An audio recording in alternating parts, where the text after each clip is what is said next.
Hello and a very warm welcome to everyone joining this webinar today. My name is Liz Jewell and I work as the Family Support Counsellor with Fragile X Association Australia. Before we begin proceedings, I would like to acknowledge the traditional owners of this land and all the lands on which we are meeting today and pay my respects to elders past, present and emerging. Creating social stories is a familiar communication tool amongst many families and new to others. We would love to hear from our audience your experience of social stories and the environments in which you've used them at the end of Bev's presentation. In this webinar, Bev will explore why social stories are so useful and, most importantly, how to begin creating them. With that, it's my pleasure to introduce and welcome our presenter, speech and language pathologist Bev Sher, who has many years' experience working with children and adults with Fragile X syndrome. Thank you. Thank you, Liz, for that introduction.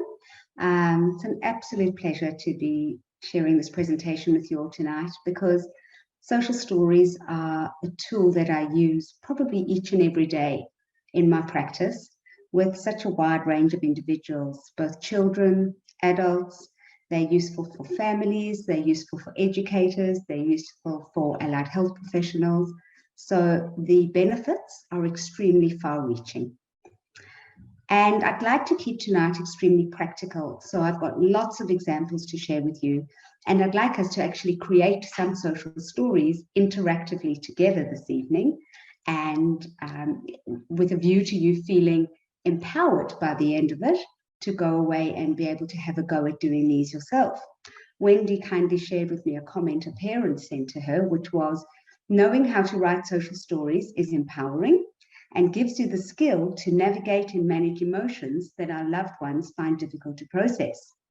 Having a schedule informs them about what's going to happen and gives them predictability, which they so need. So I couldn't think of a better introduction to that, but I will share with you just some examples of what does a social story look like. So here's one, and this one's about when I get angry. And I'm not necessarily saying that any of these examples that I'm showing you are the best social stories or the worst of social stories. I will teach you, however, how to evaluate a good social story from one that doesn't necessarily follow the rules. But this is what a social story could look like.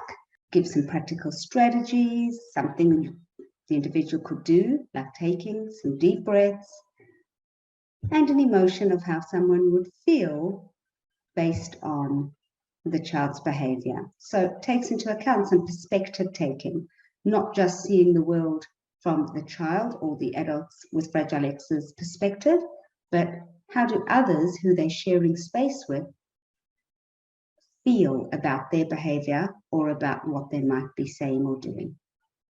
So there's one example. Here's another one.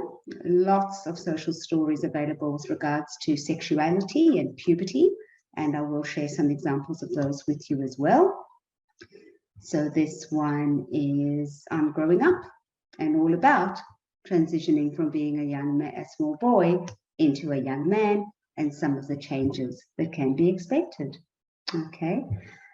Most importantly, I'd like you to look at this example at the bottom right-hand corner. So if we look over here, my parents love me and they understand. You'll see why a comment like that is such an important one when I go through more information with you about social stories. So what are social skills? Social skills are about sharing space with other people. And sometimes it can be very challenging for the people that we work with Fragile X, to share space effectively. It's difficult for them to share space calmly. It's difficult for them to pick up the social cues that are expected of them. It's difficult for them to know what to say, what not to say, what to do, and what not to do. And most importantly, they often don't know what to expect in that situation. And that's where social stories can be so useful, because they help explain the rules of behavior and interaction which are often so confusing and overwhelming, in a very nurturing and a very enjoyable way. When you know that you have a particular behavior, like hitting somebody, and that people are constantly on at you about hitting other people, the last thing in the world you want to be told is to not hit other people. So the tone of social stories is a very nurturing, as I said, and a very enjoyable one. We all love listening to stories, whether it was fairy tales when we were younger, whether it's sitting, having a drink, and our best friend sharing a story with us. Listening to stories, sharing stories, engaging in stories is very connecting. And this is what social stories do so well. For the next few minutes, I'm going to share with you a video of the inventor of social stories, Carol Gray herself, explaining to you what social stories are all about.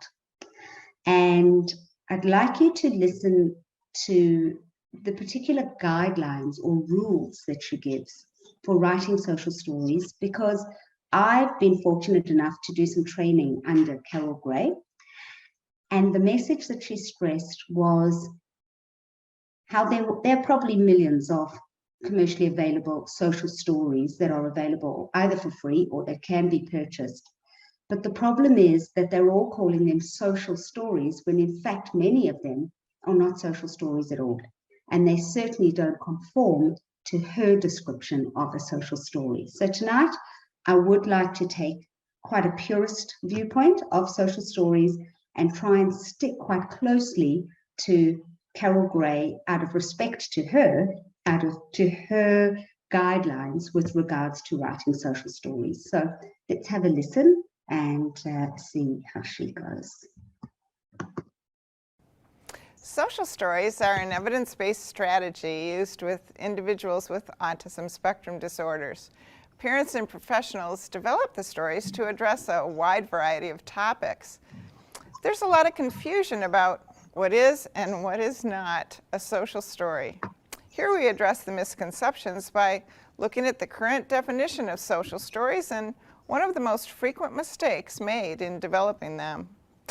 The short definition of a social story states that a social story accurately describes a situation, skill, or concept according to 10 defining criteria. These criteria define the characteristics of every social story, as well as the process that is used to research, write, and implement it. The complete definition provides additional detail, stating that the criteria guide story development to ensure a patient and supportive quality, and a format, story voice, and relevant content that is descriptive, meaningful, and physically, socially, and emotionally safe for the intended audience. It is not easy to develop a social story. In my experience, most, if not all, mistakes can be traced back to failure to follow the social story definition. For example, the term development in the definition represents the many processes that parents and professionals are required to follow with each story. Consider a case example. Drew is 10 years old and is having difficulty during lunch in the school cafeteria. His teacher thinks that a social story may help. Before writing, it's important for Drew's teacher to observe in the cafeteria, talk with others who work with Drew, and maybe even talk to Drew himself. Also his parents, and then most of all, consider the situation from Drew's point of view. This helps to identify an effective story topic and its focus. But sometimes the research that precedes every story reveals an alternate solution. In Drew's case, what if his teacher discovers that he is being bullied at lunch? In light of the problem, writing a story about eating lunch in the school cafeteria is irrelevant. What is needed is an intervention that will bring this bullying relationship to a close. If, on the other hand, Drew's teacher discovers that he has difficulty waiting for his turn in the cafeteria line, a social story may be helpful. Omitting the requirement of research prior to a story is failure to write a social story. Story research is a requirement that helps parents and professionals identify solutions, including a story topic with the greatest likelihood of success.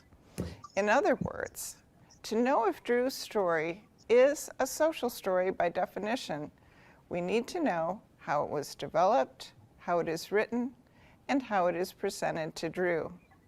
If you would like to learn more about how to research, write, and implement a social story, the most current information is available in the new Social Story book. There you will find a set of 10 tutorials that describe each criterion, including practice activities. So that was Carol Gray herself explaining what a social story is. And I wrote down a couple of notes while she was speaking.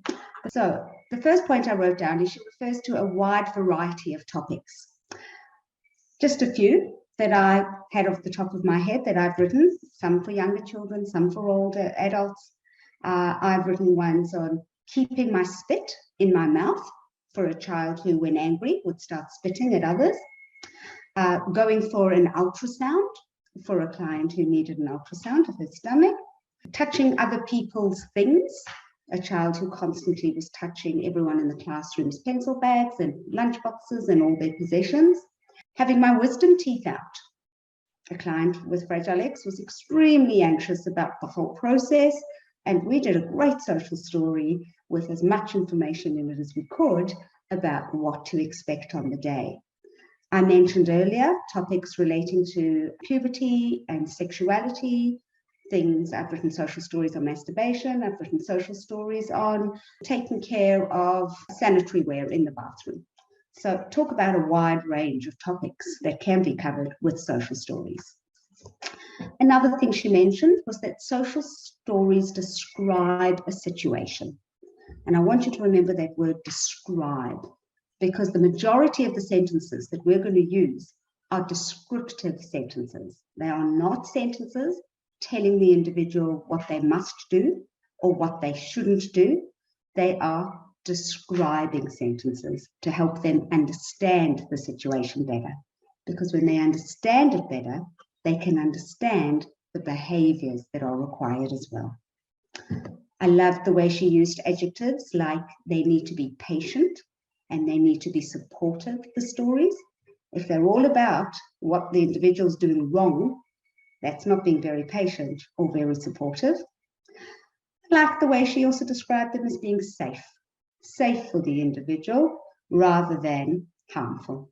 So here's some real examples. And again, I'm going to leave it up to you to decide if you were an individual, how would you feel listening to the story, watching the story?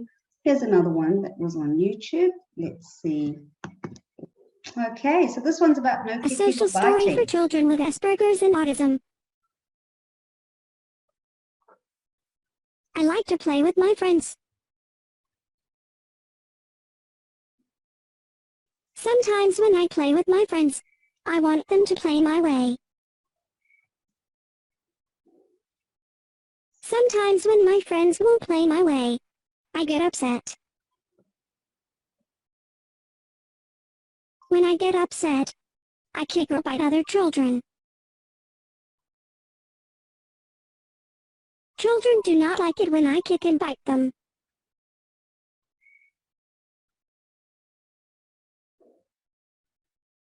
When I kick or bite my friends, it hurts them, and they don't want to play with me. When I am upset, instead of kicking or biting, I will listen to music to help me feel better. When I play with my friends, I will not kick. First of all, I couldn't bear that computer-generated voice, especially for someone with sound sensitivities. It may be a really harmful voice for them to have to listen to. So many social stories are just written or typed out. Others can be done using apps on an iPad where you can insert somebody's voice and you can insert videos and things like that. You can do them in as low-tech or as high-tech a way as you feel comfortable and capable. Okay, so there was one example. let's watch another example here. Okay. So this is India, Leo's little sister, and she's going to show us the new social story that we made yesterday for her brother on her iPad. Can you go ahead and show us, please? Okay. What's it called? Going to Main Street. And what's the program? The app? It's called Stories to Learn, right? Stories to Learn. Okay. We are going to Main Street. Let's get in the car. We drive to Main Street and park in the parking lot. We drive to Main Street and park in the parking lot. I get out of the car. I get out of the car. You only have to touch it once. We walk across the parking lot and we are careful to look for other cars. We walk inside and wait at the counter to order our food. Robin takes our order. Robin takes our order. I say, I want a croissant, please. Robin gives Mommy a coffee cup so Mommy can pour her own coffee. Okay, I think you got the idea there of those ones. So let's move on to the definition of social stories. It's a story that accurately describes, remember that word, describes a situation, a skill, or a concept, according to Carol Gray's 10 defining criteria, which guide the story to ensure an overall patient and supportive quality, a format, and a voice. The content is descriptive. She's repeated that. It's meaningful, physically, socially, and emotionally safe for the audience.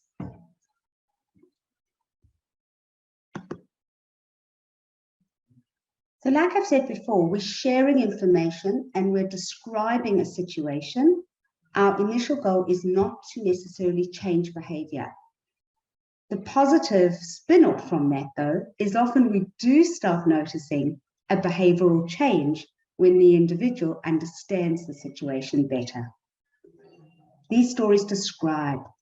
They don't include things like, don't do this, okay?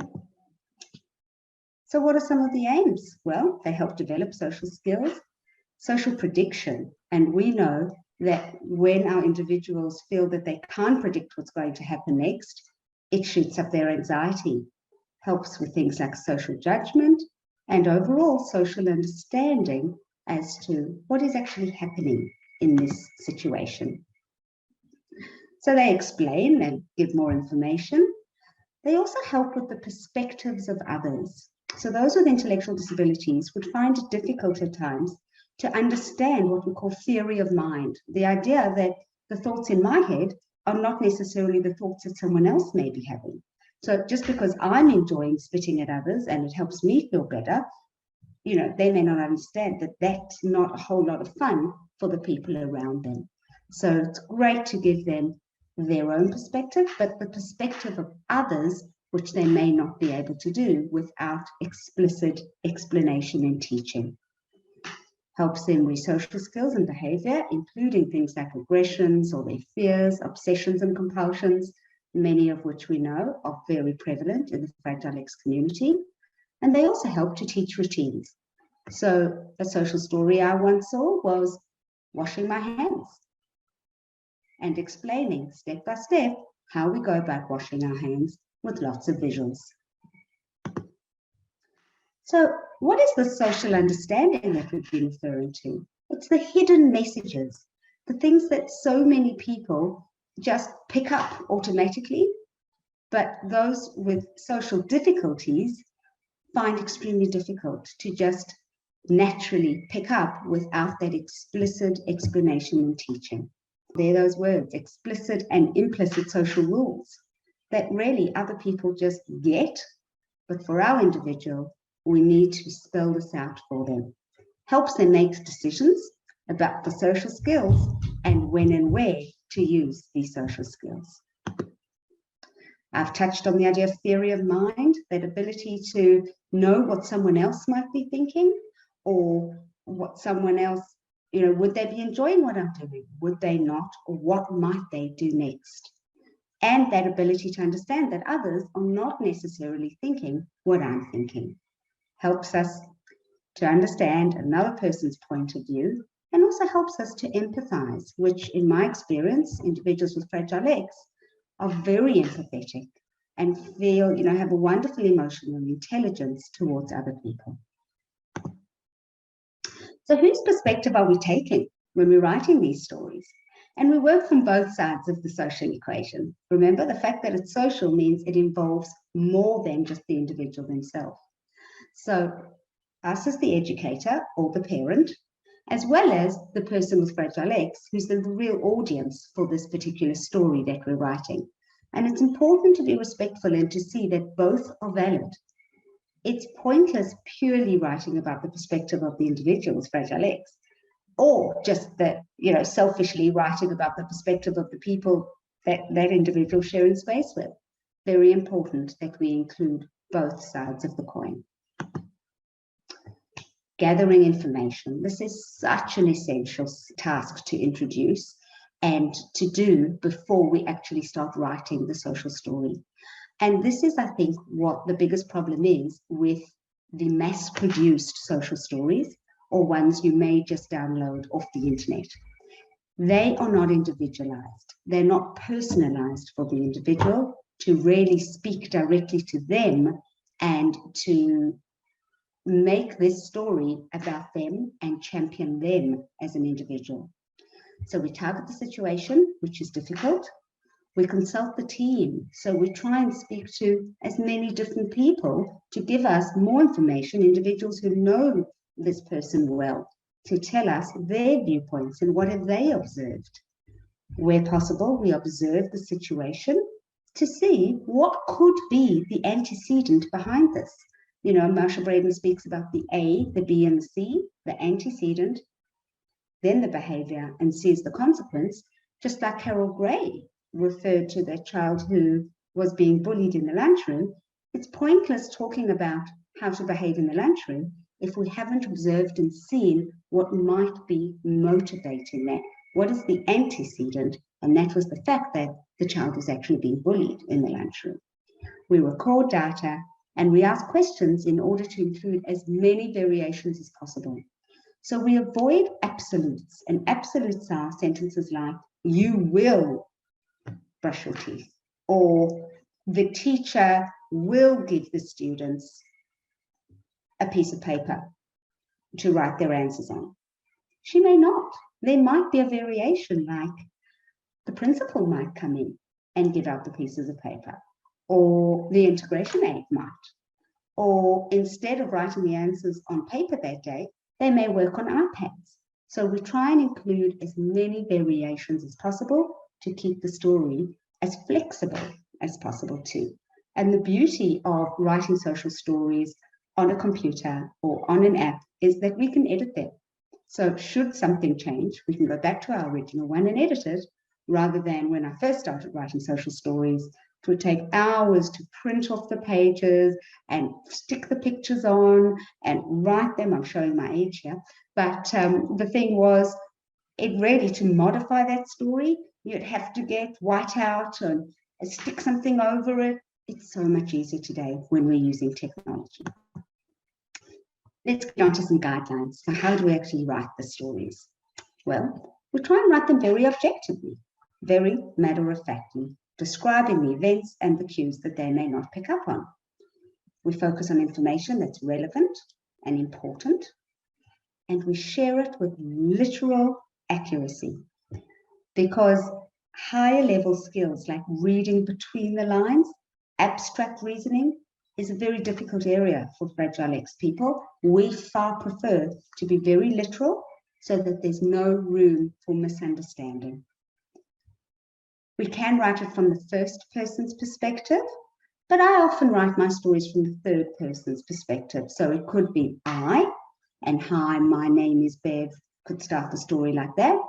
Or it could be about another individual, and she does that, and she does this. No strict rules on that one. We have a title, and this is the part I found the most tricky.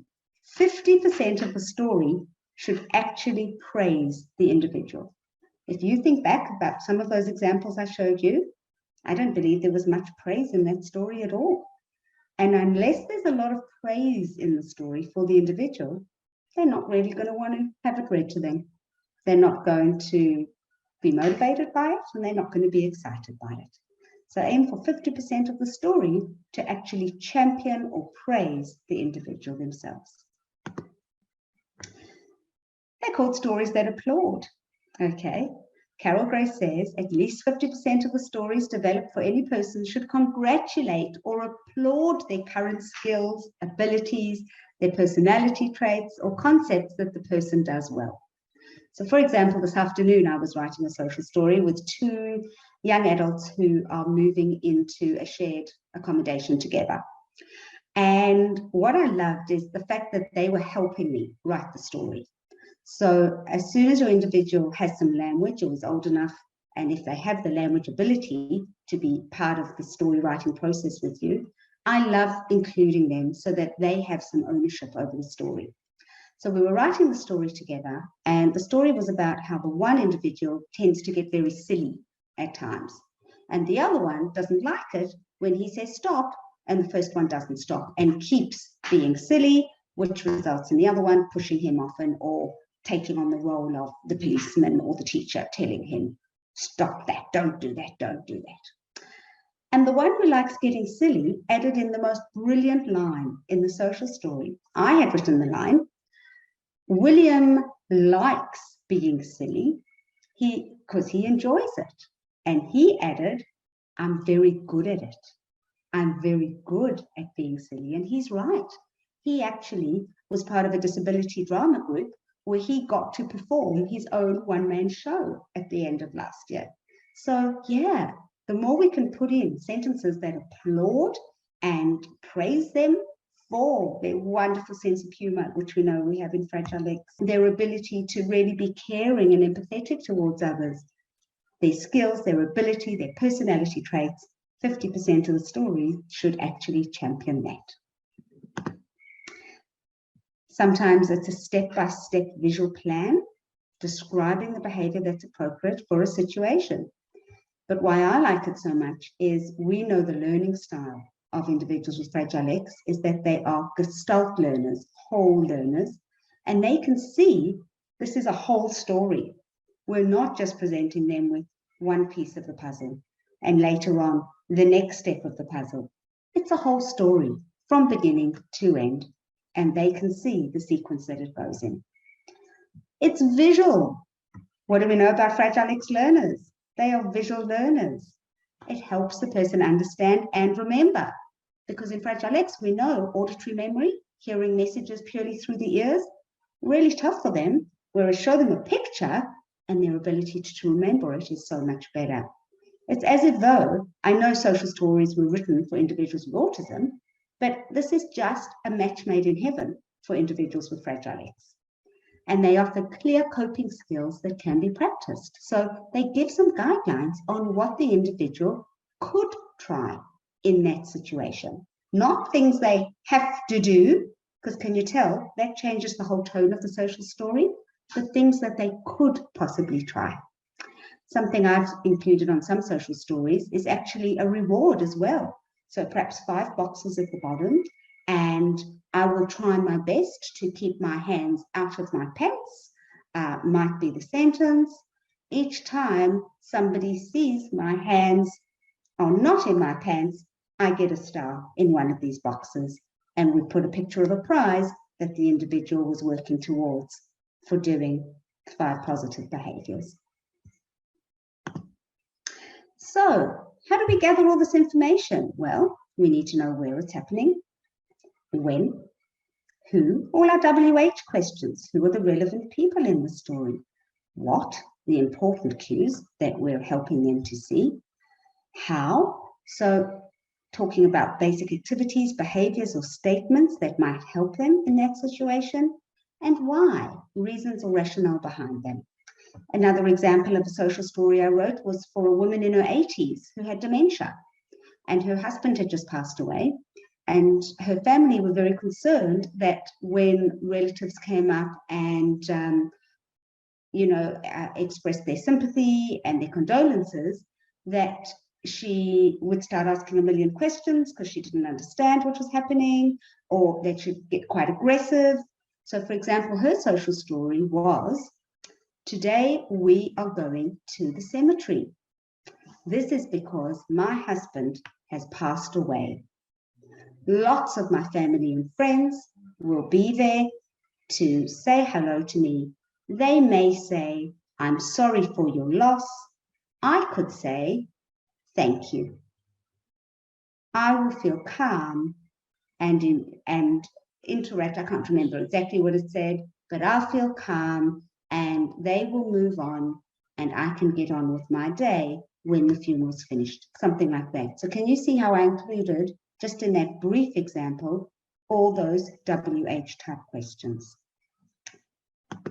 Next, the types of sentences that we use are very, very important.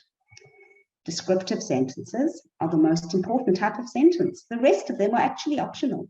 And that's why I've done that all in capital letters. So they describe what's happening in the situation and why. So for example, wrapping hides a gift and helps to keep it a secret. Okay, so what are we doing and why are we doing it? Very, very descriptive. We can use some directive sentences, and these are sentences that coach. They gently tell the child or the young person what's expected of them or others in that situation. Unfortunately, authors misuse these sentences more than any others. So things like, I'll try to say thank you when I receive the gift. That's coaching the audience, the person who the story is intended for. My mum or dad will tell me when I can open the presents.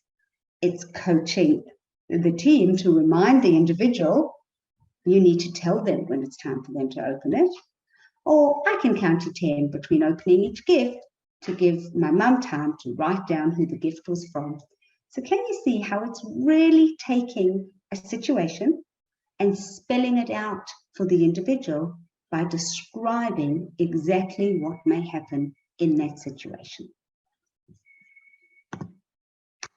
Perspective sentences describe the reactions and the feelings. So adults may think it's polite to wait for a while before opening a gift.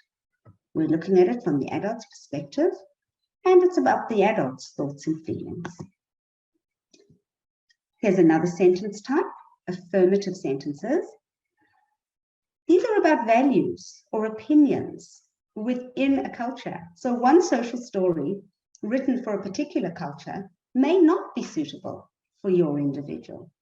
So things like, this is okay, or this is very important, or that's life on planet Earth. And this sentence over here, this is okay, is probably my favorite sentence that I use when writing social stories. Things like, I feel frustrated when I don't get my own way. That's okay. Or some friends may say no when I ask if I can play with them. That's okay. Helping the individual understand that it's not the end of the world. It's not what we call a big problem. That's okay. They're entitled to their thoughts, they're entitled to their feelings, and so are other people. Partial sentences. Partial sentences. These are the more like the fill in the blank format. Again, this is so spot on for individuals with fragile X. They love filling in the blanks. That's when we get the best work out of them. Not when we ask them to start the sentence, but perhaps when we ask them to fill in a missing word or finish off the sentence for us. So wrapping a gift helps to keep it a secret. So the general formula is we need more descriptive sentences than anything else. And for those of you who struggle with maths, don't be alarmed by this slide. All it's saying is the majority of sentences need to be descriptive. So if we take our descriptive sentences and divide them by directive or coaching sentences, the answer should be greater than 2. So what does that mean? 1 directive sentence or a coaching sentence for every 2 to 5 descriptive sentences. We need to focus on the descriptive sentences and include as few directive or coaching sentences as possible. So let's have a look at some of these sentences. I spoke to you before about those absolutes. Let's have a look at them and decide if these ones are okay or not so okay to be used in a social story. Number one, I shouldn't run in the house. Each of you think about that one. I shouldn't run in the house. Well, doesn't cover every eventuality, because if there's a fire in that house, we absolutely should run in the house. But perhaps what could be more helpful would be something like, I can try my best not to run in the house. Or even better, telling the individual what they can do instead of what they can't do. So things like, I can walk in the house. Number two, I will keep the paint on the paper. If we know that our individual has poor fine motor skills, it's incredibly hard for them to keep the paint on the paper.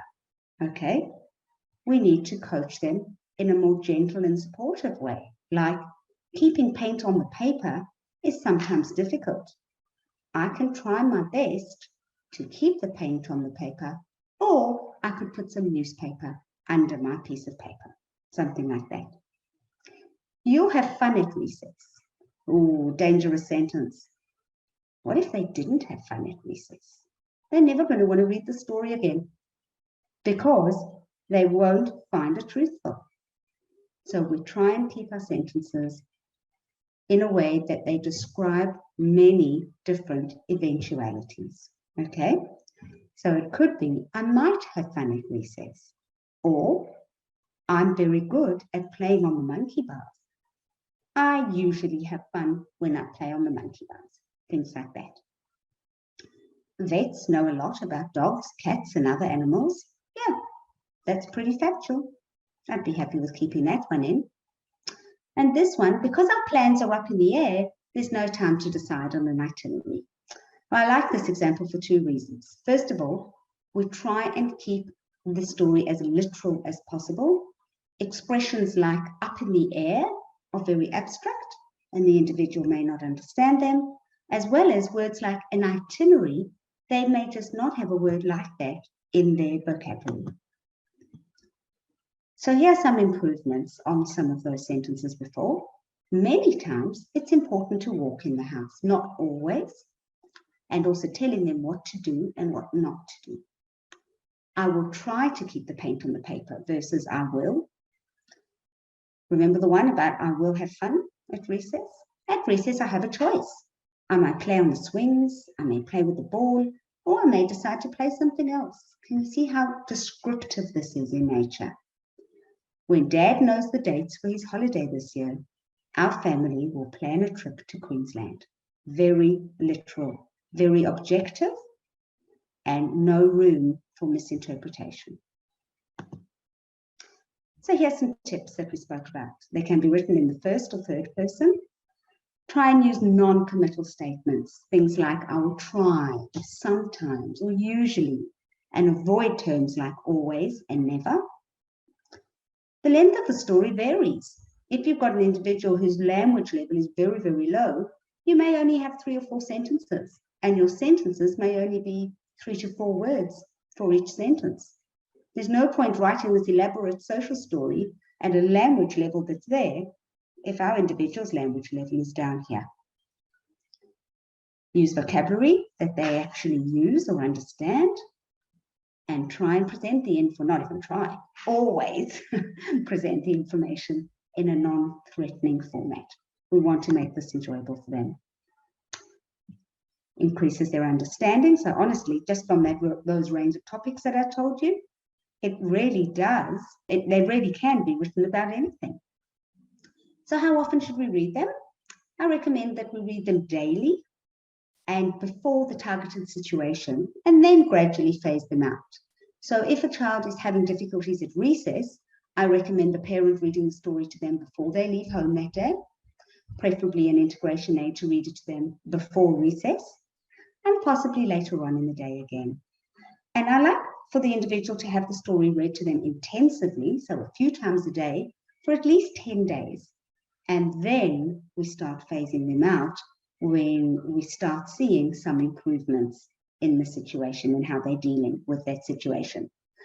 Also, always save your social stories. You never know when there may be a great improvement, and 6 months later, they may take 4 steps back and need the story again. No need for you to have to start from scratch. And again, that's the beauty of doing them digitally versus on paper. And add illustrations and photos to enhance the meaning of the text. Try watch out for all this extraneous information. Less is more. Keep it simple. Stick to the most important parts of the story. It is so easy today to use our phones to take photos to really personalize the story and to use these photos in the stories. Videos can be terrific as well. Even using something on Word, for example, using clip art, which I'll demonstrate as well to you, is a great way to add some visuals, or something like a website that I use called Widget. As you type, it adds visual symbols to the story for you, and you can delete which pictures you want to delete if it's too visually overstimulating for the individual. So I'll show you some examples of that in a few minutes too. So let's summarize. What is a social story? Well, they're created by Carol Gray. They're short stories, often with pictures, describing a situation from the child's point of view, but also from the adult's perspective. They're individual, can be created on any topic.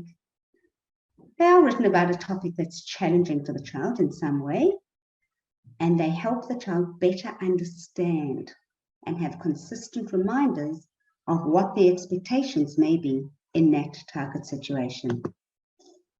So when would I use them?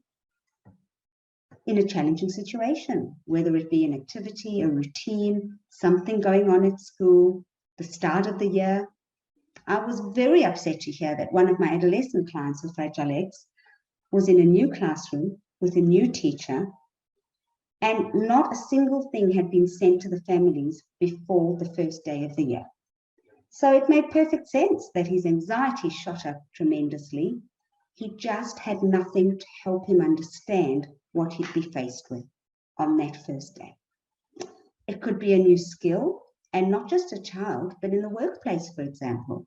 If the individual is being taught a new skill that they need to master, a social story is such a permanent way for them to refer to it as many times as they need to. Upcoming events, had a client where they were wanting to take the child to church, but the child got very hyper-aroused in the church setting. We went on the internet, we pulled off some images of the church just by going on Google and clicking on the images tab. We put that into our story. We took some photos of what the priest looked like, some photos of who they might be sitting with, cousins, things like that. The more we individualize and the more visual the story is, the more beneficial it will be. And when a child is having some difficulties meeting expectations. So anyone can create them. There's lots of websites where you can print and personalize social stories, but just be aware, I would use these as guides. I wouldn't go for these ready-made social stories. Use them as examples and use them as guides, but personalize them to your heart's content.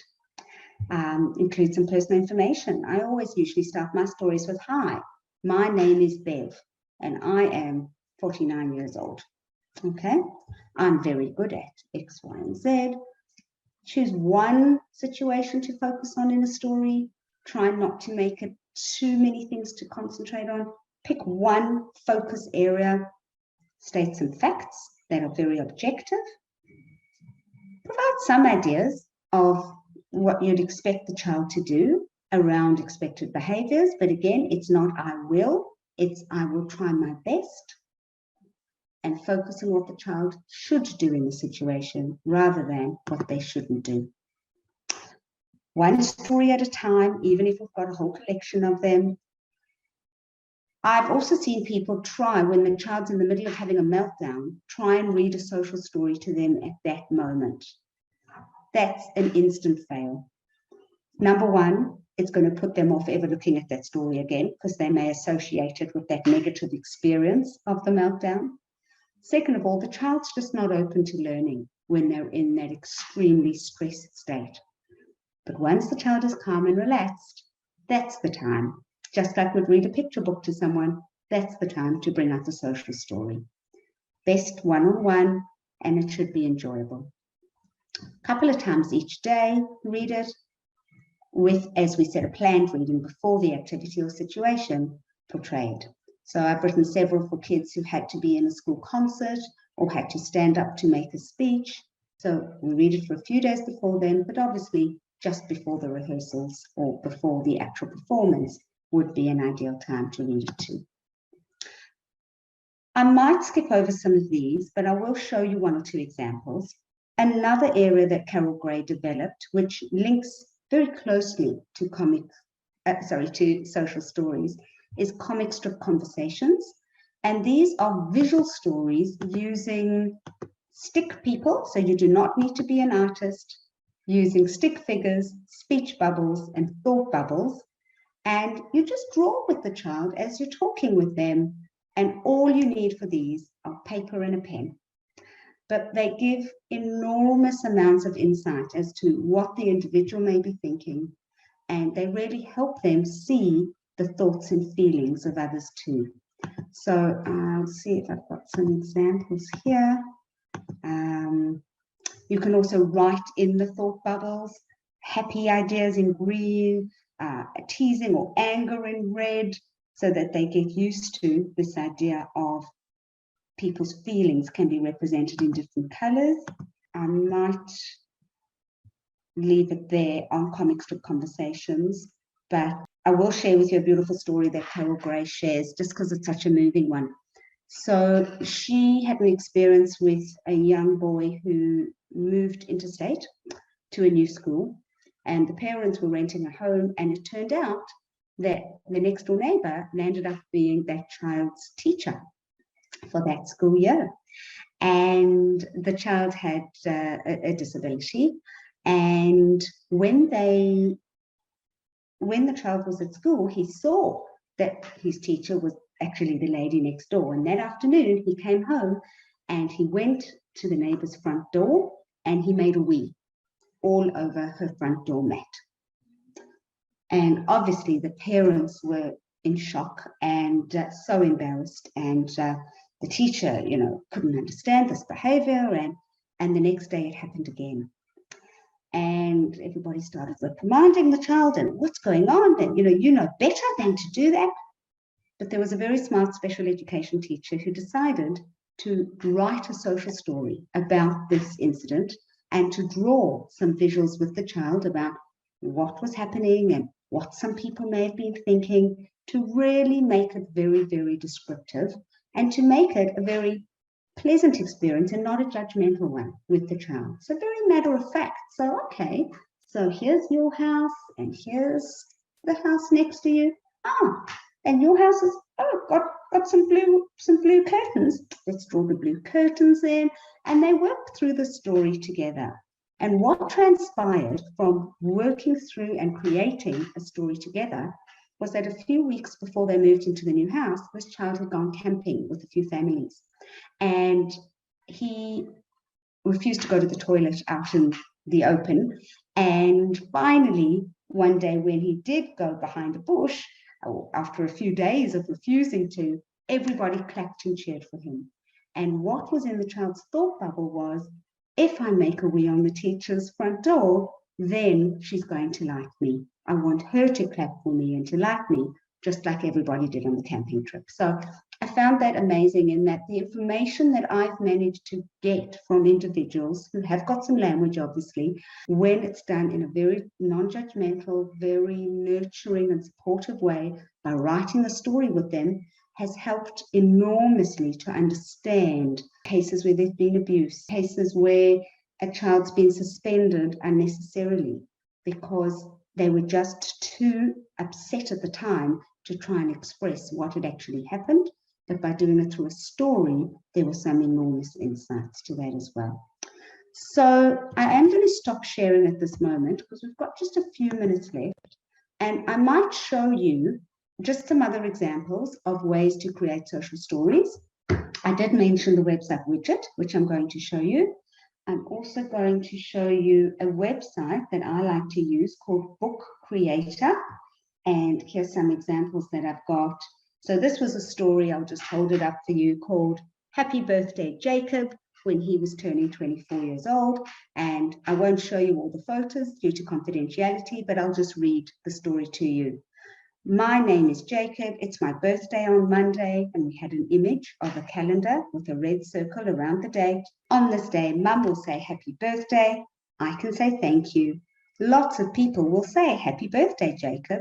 I can say thank you. If someone asks, how old are you today? I can say 24. And there's an example, of some of the images and visuals that we did. And this was all created on Book Creator. My carer is going to make me a yummy cheesecake to eat at home. And I had to do all this research to make sure that it was the carer making the cake and that it was in fact going to be a cheesecake. So I had to get lots of my data in before writing this. Mum's going to buy me a chocolate cake for all my friends at his day placement. I might feel happy or I might feel a bit stressed. That's okay. So that normalizing sentence of how I might feel, and that's okay.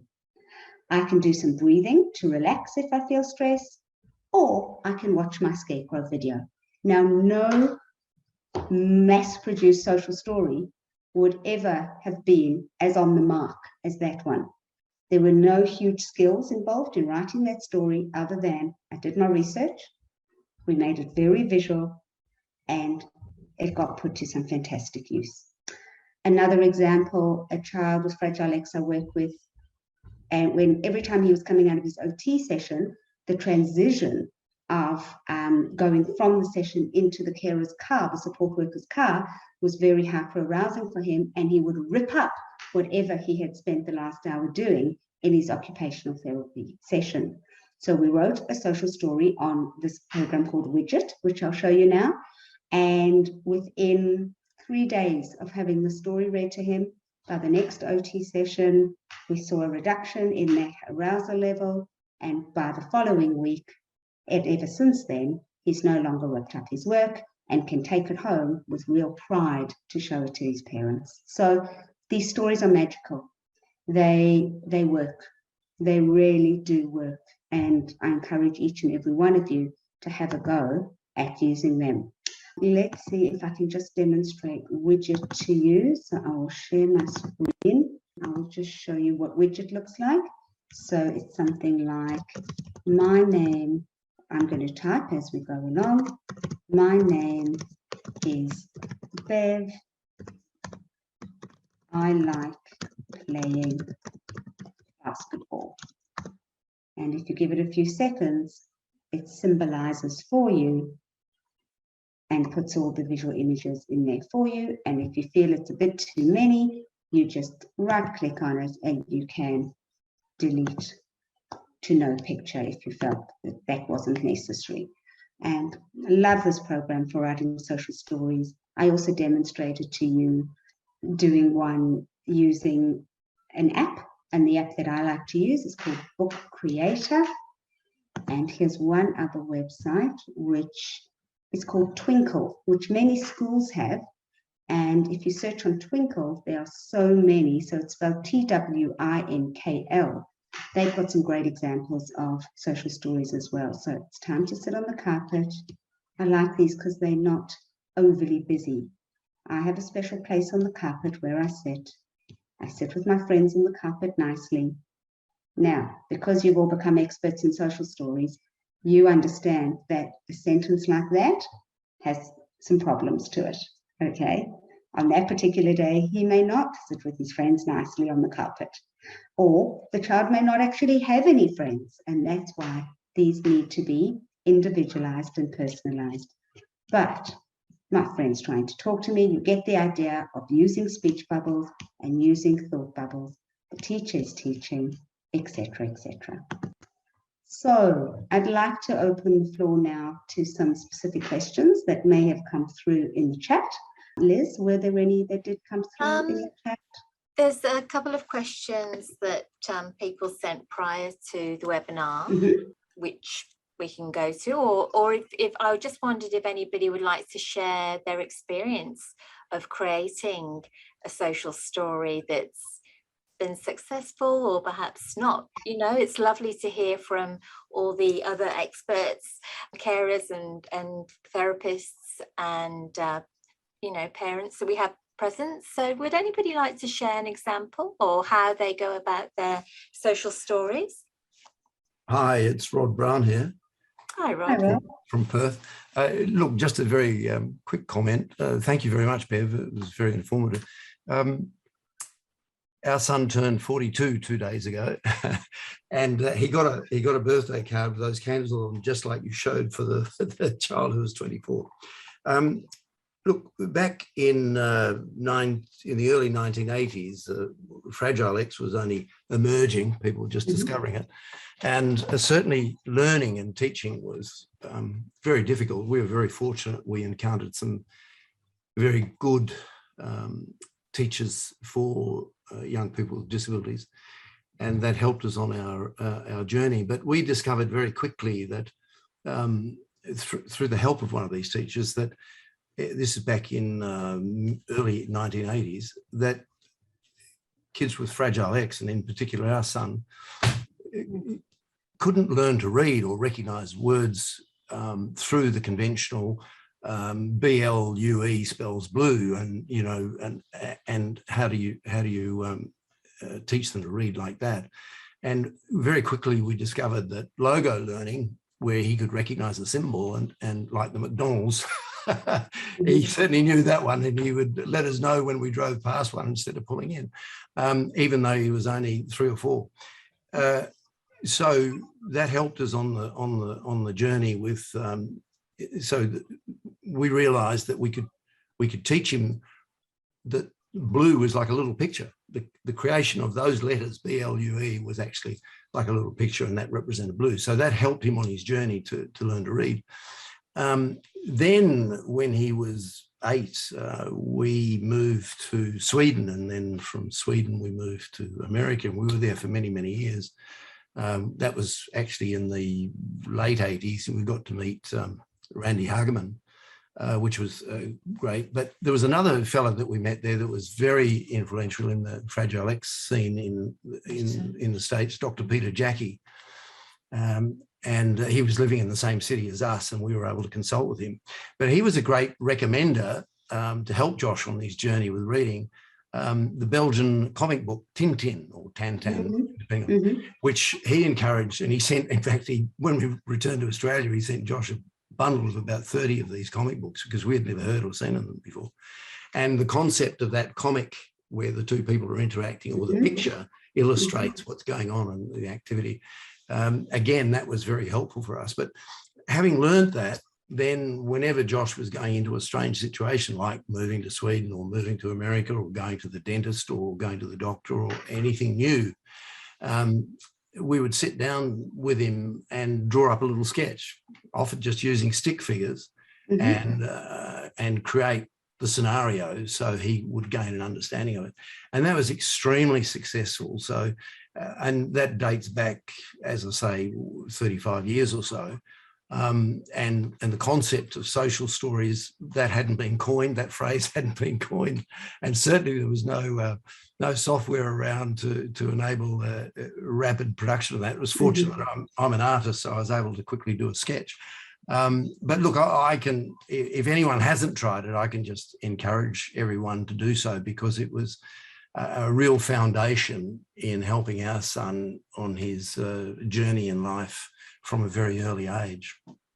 Thank you. Thank you so much for sharing those insights. And 2 things that you've made me think of from sharing that I wanted to share. The one was the child's motivation areas. If you can weave in high interest areas, we know that individuals with Fragile X learn best when they're motivated by their high interest areas. So for example, if Tintin is a favorite character, for example, you could even write the story about Tintin is going to the dentist, and Tintin will do this and Tintin will do that, because that's going to engage the child and want the child to read more, to read more about it.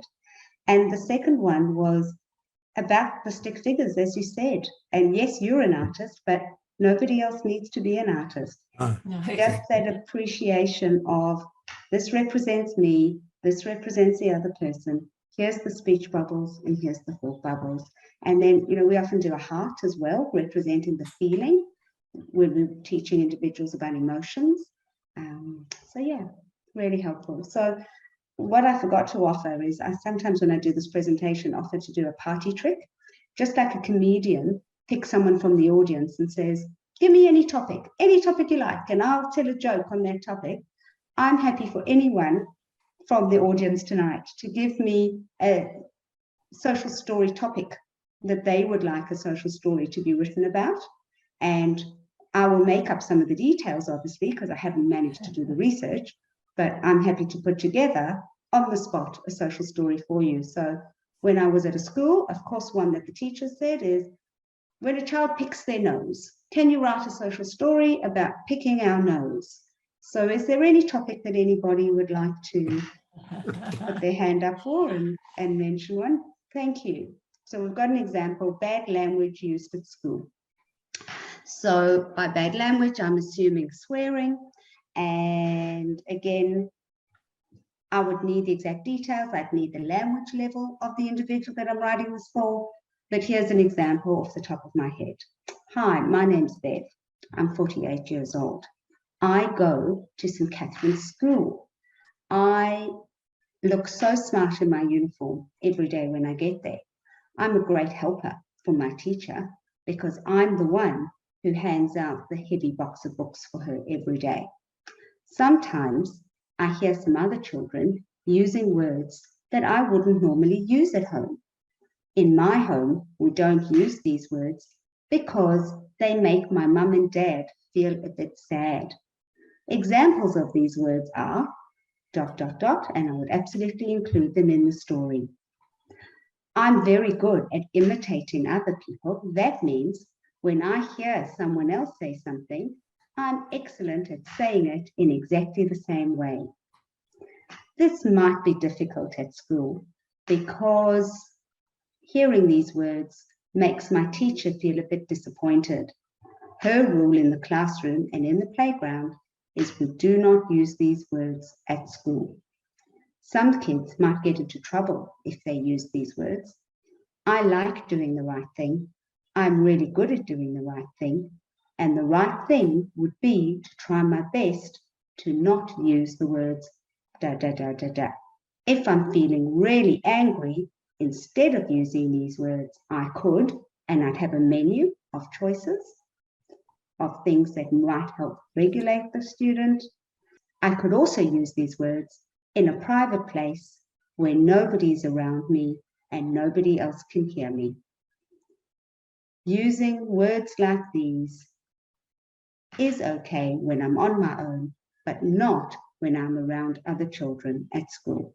My parents will be so proud of me when they see me making an effort to keep these words inside my head when I'm allowed to think about them, and when they observe me turning off the volume by not saying these words out loud.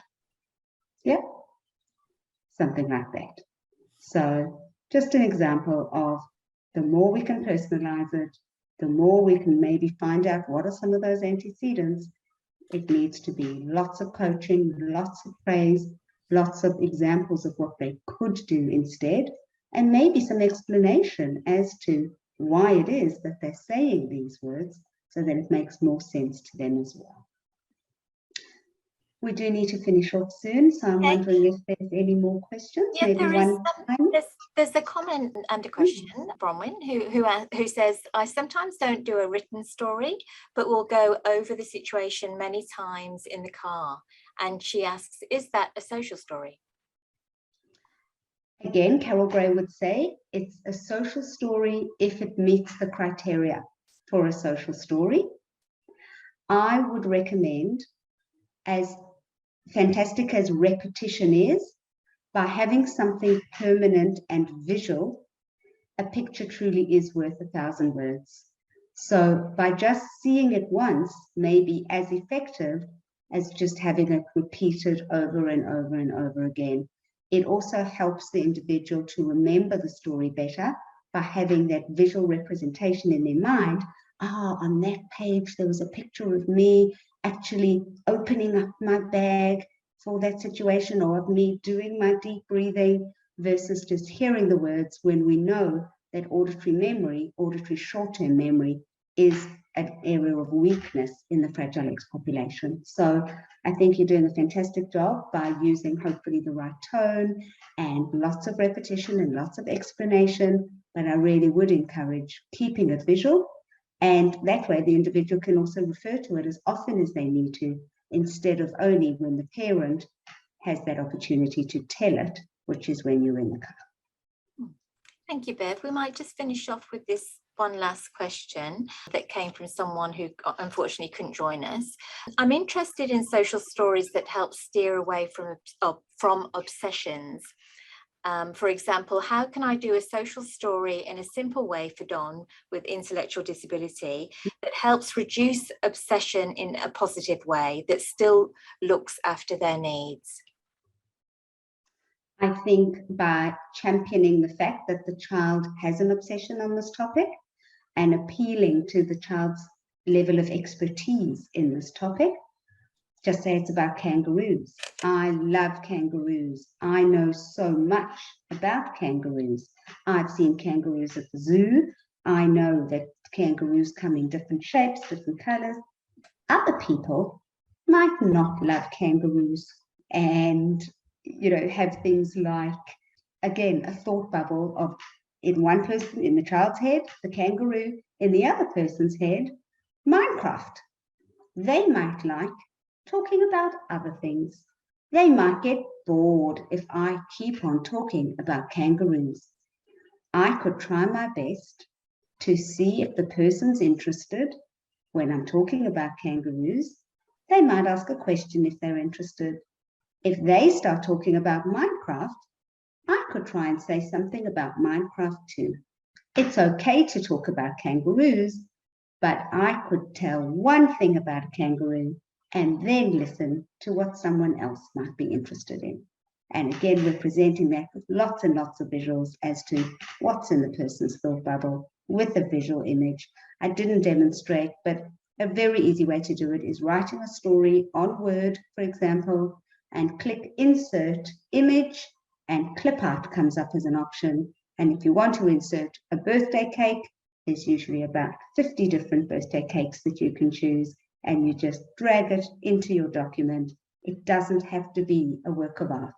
The work of art is the thought that you've put into this, the love that you've put into it, and the fact that you are connecting by sharing this story with your special person in your life. Lovely. And just a very quick question, just from Rod again. Roderick, thank you, Rod. Can widget be used in reverse, such as that you can pick a heart shape and it types the word like? It's a great question, and I'm not sure. It's only something I've started using recently, and I know there are lots of widget tutorials about all the different purposes for it, but I'm not sure about the answer to that one. Okay. And I did see one more question just pop up. Yes. Do you know any apps or websites having useful images, stories to teach good toileting practices?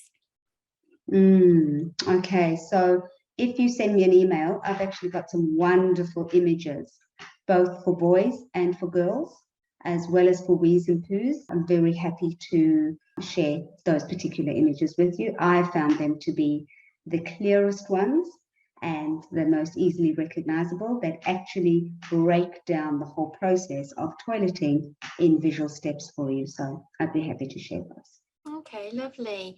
And he's just posted a question. They're coming fast and furiously now. People are getting warmed up. What if the child reacts negatively to a social story as the event in the event that you're telling them about creates anxiety? So, for example, we are going to your swim class today. That introduces the idea of social stories very gradually. So perhaps the first one that you write, perhaps by targeting something that you know is of very heightened, heightens their anxiety significantly. I don't think I'd necessarily target that. Perhaps it could be a more generalized social story about my morning. When I wake up in the morning, things I do, and kids love seeing stories with pictures of themselves in it and things like that. And after you've created a couple of these social stories, they might just be more open to the idea of, oh, here's another story. It's about me. It's got me in it. It's got my dog in it. Ah, this one's about some things that I find scary. And I wouldn't do it all about swimming. I would make it more general, perhaps, about things I find scary and just mention the idea of swimming lessons in it. And once they're comfortable with that, so very systematically exposing them to various stories, planting the seed, and then perhaps writing one about the swimming lessons. Another idea might be writing one about going to swimming that actually isn't about them at all. It could be about the swim school and just giving them lots of information about the swim school. This is Little Dolphin Swim School. Here are some of the teachers who go there. Lots of children come in on different days. It's quite noisy there. And don't talk about them being in the story at all. Perhaps just using the social story to provide them with more descriptive information to hopefully try and ease the anxiety. That may be useful. But I think if they are feeling distressed by the story, pull it back, pull it away. It's probably doing more harm than good at that stage, and they might just not be ready to tackle dealing with that particular situation. Thank you, Bev. Such an informative webinar today, Bev, and you shared so many examples of how to create and personalize social stories. It's just been wonderful. Thank you so much. And we look forward to seeing you again sometime down the track for another webinar. We have got, this was actually the second webinar in our program for 2022. We'd love for everybody to join us again for future webinars. The next one will be with Dr. Jonathan Cohen on Tuesday, the 15th of March, and that will be on medications and Fragile X syndrome.